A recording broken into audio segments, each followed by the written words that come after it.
Donc, comme je disais précédemment à l'un de mes amis, lors d'une de mes soirées, voilà, nous parlions du gangsta. Alors, il me disait qu'il voulait être indépendant. Je lui ai dit, il n'y a pas de souci, écoute. Ce qu'il faut, c'est bien différencier dans un premier sens la loi de la foi. La loi, par exemple, c'est pas le café en question, mais la loi, par exemple, dit que ton bullshit que tu vends, c'est mauvais.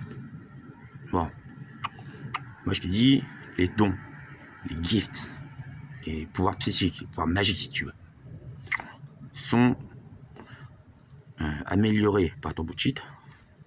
Et c'est pour ça que les sorciers, qui eux n'ont aucun don magique, psychique, juste de la merde, juste de la sorcellerie, juste du mensonge, juste du poison, juste de la corruption, juste du mal, éventuellement du non, le mal absolu. Bon. Que eux, ils veulent que tu t'arrêtes de vendre ton shit. C'est pour ça qu'ils ont corrompu la police, alias Kefland. Bon, donc nous, on a eu une petite ambassade. Gangsta et Kefland. Je disais à cet ami. Kefland, le problème, c'est qu'ils ont les lois. Bon, ils doivent respecter les lois. Bon. Donc en gros, si tu te fais choper avec un bout de shit, que c'est pas de la CBD maintenant, déjà t'as pas de bol. Que vraiment le flic il est relou et qu'il te charge. Vraiment pas de bol. Dans tous les cas, tu prendras vraiment le minimum. Ça c'est sûr, d'après ce qu'on a pu négocier. Allah, à travers moi et Kefland. Voilà tout. Ensuite, le gangsta. Comment t'expliquer ça? Tu peux pas te révéler exactement qui contrôle le gangsta, évidemment. Tu dois bien réfléchir, c'est des hiérarques. C'est plutôt les vieux. Je te dirais, enfin les anciens. La règle de la rue, j'ai pas à te l'apprendre, mec. C'est quand même que d'abord tu respectes les anciens.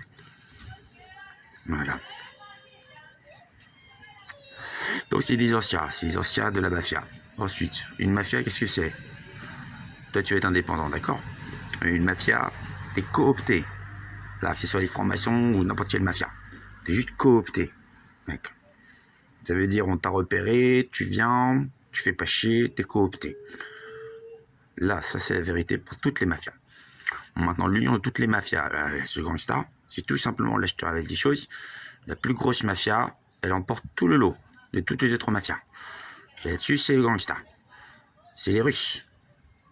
C'est les Russes les plus forts. De loin, ils sont des millions de gangsters. Bon. Ceci dit, il est tout à fait avantageux, sans te révéler qui détient donc tout ça, que le gangsta soit plutôt russe ou ruskov.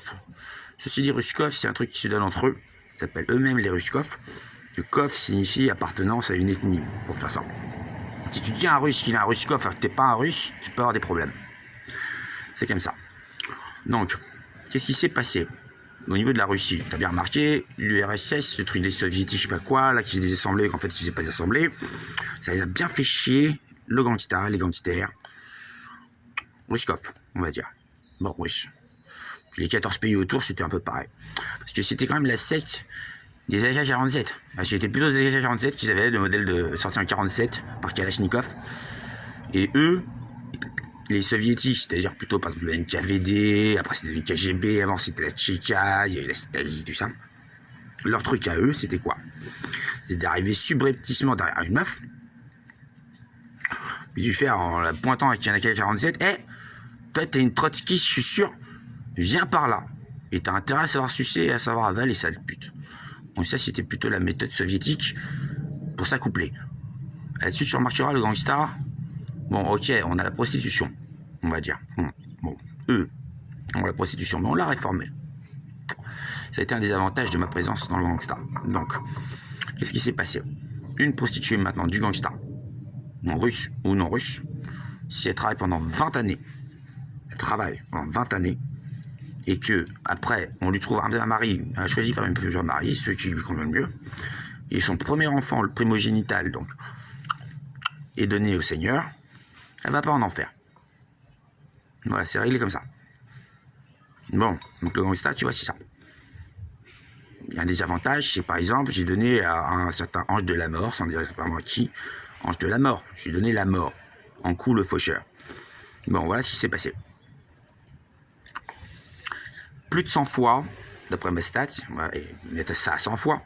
Ce mec-là est allé voir les prostituées et tous ceux qui les faisaient chier, c'est que des mecs, hein, qu'ils avaient claqué, etc. Juste, il les a exécutés. Et il a buté un mec qui devait quelque chose comme 5000 balles. Ça faisait 6 mois. Donc, il lui a dit, ouais, je suis là aussi, tu le butes. Ça fait un exemple. Donc, une fois, il a buté un mauvais payeur. Et plus de 100 fois, je te dis, il a défendu l'honneur des prostituées. Maintenant, ce qui est établi, que le gangsta a quand même un tout petit peu d'honneur, mec. T'es indépendant si tu veux, ceci dit.